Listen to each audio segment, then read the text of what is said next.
Hello, kiddies. It's me, your old pal, the Crypt Keeper. And you're watching Rotten Roger DeMarco. 3 B's. Blood, boobs, and beasts. Roger, you beast. You're a bloody boob.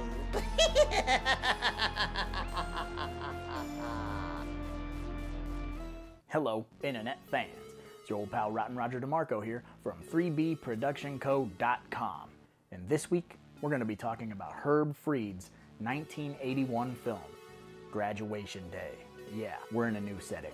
We're trying. Okay, so here is your plot breakdown. A masked killer with a stopwatch is picking off members of the track team shortly after their star athlete dies of an aneurysm during a race. That sounds a little more complicated than the movie really is. You got a dude with a stopwatch bumping off nubile teens. End. That's it. But before we get into my overall thoughts of the film, first, let's take a look at Ryan Rogers! Splatter facts. We have 9 dead bodies. We have 4 titties. We have number 46 fake shemp.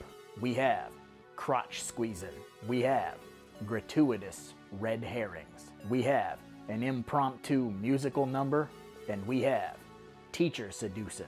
Seen some other movies that start like that too. The methods of death include, but are not limited to, a blood clot, sliced, sword poked. Also seen some movies with a lot more of that. Football knifed, decapitated, off-screened, you sons of bitches, impaled, and gunshot. Okay, now on to my overall thoughts of this film. I gotta say that this is in heavy rotation in my house, even though it seems like every time I watch this film, I forget just how fun this movie is. It's a tad forgettable, if that makes sense. It's hard to explain the relationship I have with this film. Okay, so Laura dies of an aneurysm during a race, and her sister Anne comes home for the graduation to not see her sister graduate. Comes home to, I guess, maybe mourn the loss of her sister, even though it's been a few months. It's a little muddy, but it doesn't really matter, okay? All that really matters is there's a dude wearing a fencing mask in gray sweatpants and a gray sweatshirt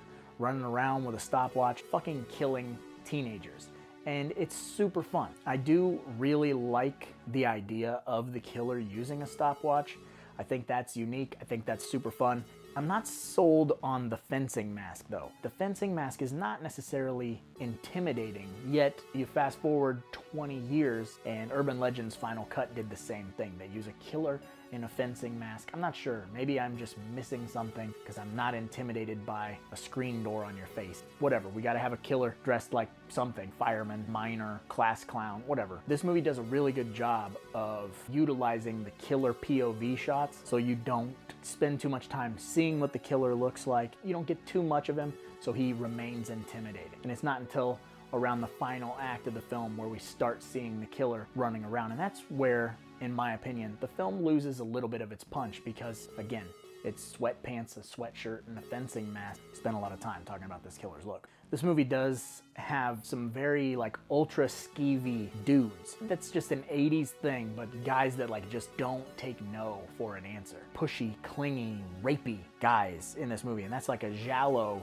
trope too. Rapey sons of bitches. Even for the 80s, you're like, Jesus Christ, guys, tone it back. There's a teacher in the film, but this teacher is very gross with the kids. It's hard to explain. You just gotta see it. A couple of things that really irk me about this film is there's these 2 girls that are extremely annoying, and you can kind of tell that they weren't actors, that they were just kind of brought into the film. They must have known someone on the crew and got cast in this movie. You just want them to die. There's my negative mark on this film, and I don't say a lot of negative things about movies, but these 2 females,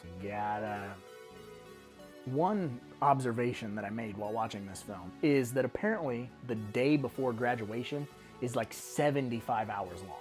It makes 0 sense for the amount of things that happen in this day. Seriously, you have like a photo shoot with the track team, graduation ceremony where they practice what's gonna happen. Then you have the night before graduation dance, people sneaking off, having sex, like entirely too many things happening for one day. I never really noticed it until recently, and you just go, how long is this day? It's like a Twilight Zone day. Unintentionally hilarious continuity errors in this film. Daytime, it's nighttime, and people have clothes on, they don't have clothes on, back and forth, back and forth. It's a very shoddily edited. I'm saying words, I'm just adding illy to them. Like, that's how that works. Most of the time, when you have a slasher movie like this, for example, The Prowler, when there is the dance scene, the music that is played in The Prowler is actually kind of rockin', or the music from My Bloody Valentine is kind of badass.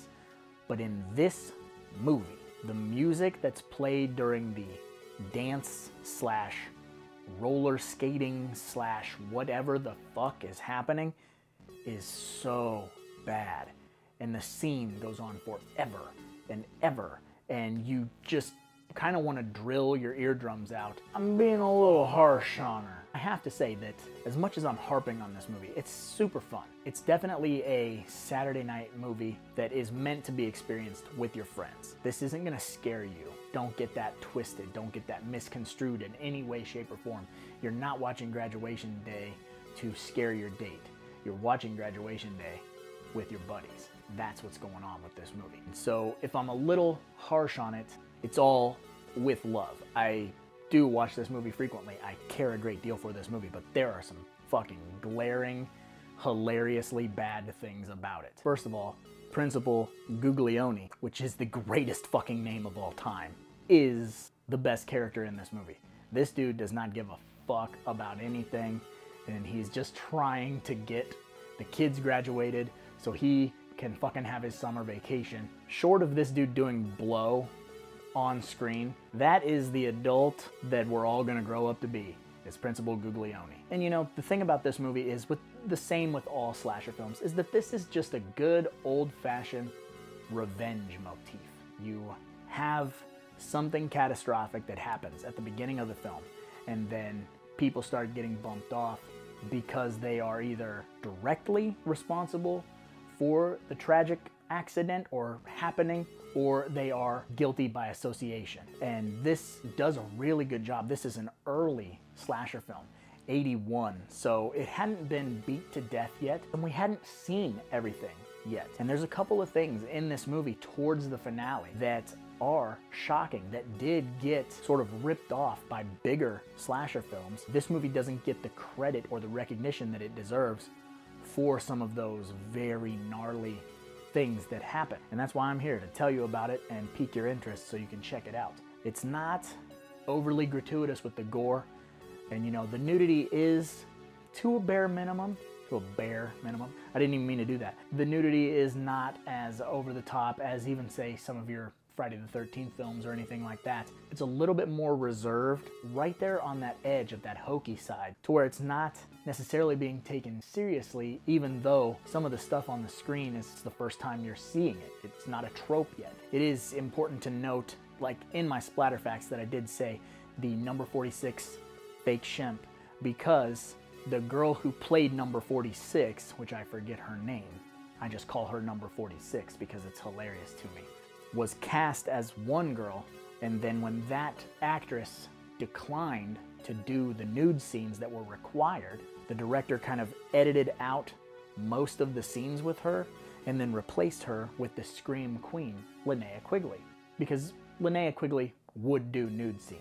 But it's very obvious when you watch the film, no matter how much they tried to trim out or show number 46 by the back of her head or whatever, or show her in the background or whatever, that it's very obvious that she goes from actress A to Linnea Quigley. And it's super hilarious. I do care a great deal for this movie. I own it on DVD. I own it on Blu-ray. I cherish this film and I have a good time with it. But in my personal opinion, it truly is popcorn as fuck, because it ticks off all three that this channel cares about: the blood, the boobs, the beasts. So if you haven't seen it, I urge you to find a way to see it. And if you have seen it, but you don't have fond memories of it, maybe dust it off, check it out again, and see if your opinion has changed. If you want to get a physical copy of this film, click the link in the description and get a copy of Graduation Day for you today. But I suppose I should probably get going, because after all, there's a lot of movies out there and somebody's got to watch them. So why not me, right? I don't know which way to go. This is not the normal set. I'm gonna go this way.